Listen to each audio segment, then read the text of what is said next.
An unexpected turn of events in a high-profile vehicular manslaughter case. Good evening. This is CTV News. I'm Patricia Vallone. Thank you for joining us.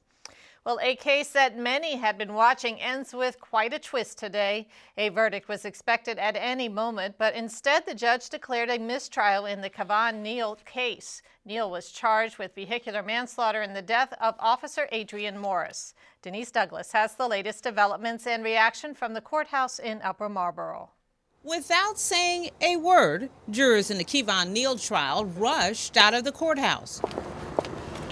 This after Judge Michael Pearson declared a mistrial in the case. I just want to say I believe this is disgraceful. Just to be very plain with you. State's Attorney Angela Alsobrooks expressed her frustration, but says Pearson had no choice after receiving an email from one of the jurors. In it, the woman told him that her religious beliefs prevented her from judging others. That this juror did not take this matter any more seriously than she did. These matters are serious. An officer lost his life pursuing a felon. It's just beyond belief that at this point, she decided to back out. And the victim's mother questions why the juror didn't come forward sooner. After the 3-day trial, jurors began deliberating yesterday. Neal is charged with vehicular homicide in Officer Adrian Morris's death. Prosecutors maintain he led the young cop and his partner on a high-speed chase in a stolen Acura that caused him to lose control of his police cruiser, crashing off of I-95. Also, Brooks says the process has been emotionally taxing and costly to the court system. And we spent tremendous resources. We had to bring this case to trial in the first place. The prosecutor worked very hard. There was a witness who had to be incarcerated. I mean, it was just a lot of time and energy. As far as the juror, it is not over for her. She could be held in contempt of court and face jail time and fines. It will be up to the judge in this case to decide if she'll be charged. I'll let the judge decide, what happens to the juror in this case. But I think we absolutely ought to send the message that if this community is to be a safe community, we want to pursue justice, we want safe communities, our citizens have to be here and have to be serious about sitting as jurors. It's not over for Neal either. He'll be tried again. And though Morris's mother dreads sitting through a second trial, she will, to get justice for her son. Going back through all this, it's going to be hard. It's very hard. Denise Douglas, CTV News. And CTV has learned that the juror in question has been charged with contempt of court and will have to defend herself during a hearing in February. Meantime, a co-defendant in this case pleaded guilty to unauthorized use of a motor vehicle last year and was sentenced to time served, which was about 14 months. Well, Prince George's police are investigating an accidental shooting in Brandywine. Police were called to the home on Croom Road about 1:30 this morning. They found a man suffering from a gunshot wound. He was pronounced dead on the scene. Police didn't provide any further details about the shooting, only that it appears to have been an accident. The man has been identified as 23-year-old Eric Pratt of Fort Washington.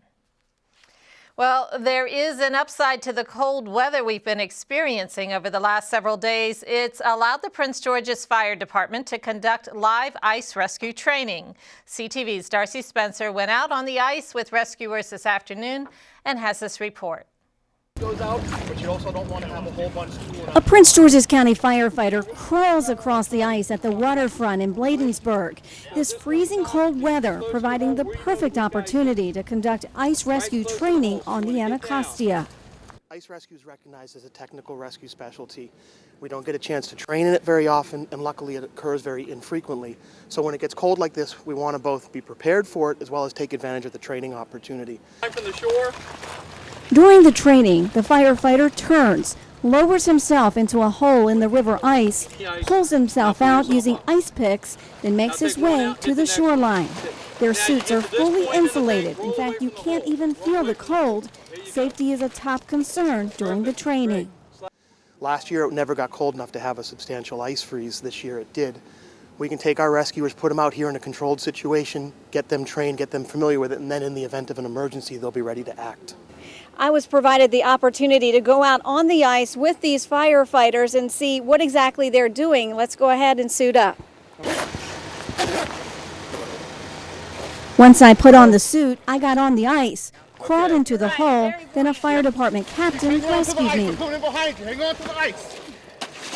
Using hooks latched onto our suits, we were pulled across the ice to the pier using a tether line. So this was really an exhilarating experience. I was very comfortable in the water. How do you think I did? Is this typical of the experience that your firefighters have? It's typical of the experience that our firefighters had. The difference is you were very comfortable and warm because you were in a properly outfitted suit that provided thermal protection to keep you warm and the buoyancy to keep you afloat. That's not what a victim would normally have, and so they've got very limited time. Firefighters have to go through this live training to become certified to conduct ice rescues. They took turns crawling across the ice and rescuing each other. It's a skill they want to have, but they hope they never have to use. Darcy Spencer, CTV News. And Darcy tells me that she did stay dry and she was not wet throughout that ordeal.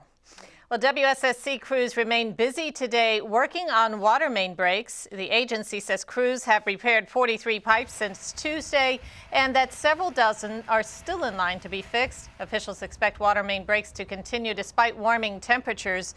That's because extremely cold water coming from the Potomac and Patuxent rivers can take days to make it through WSSC's distribution system.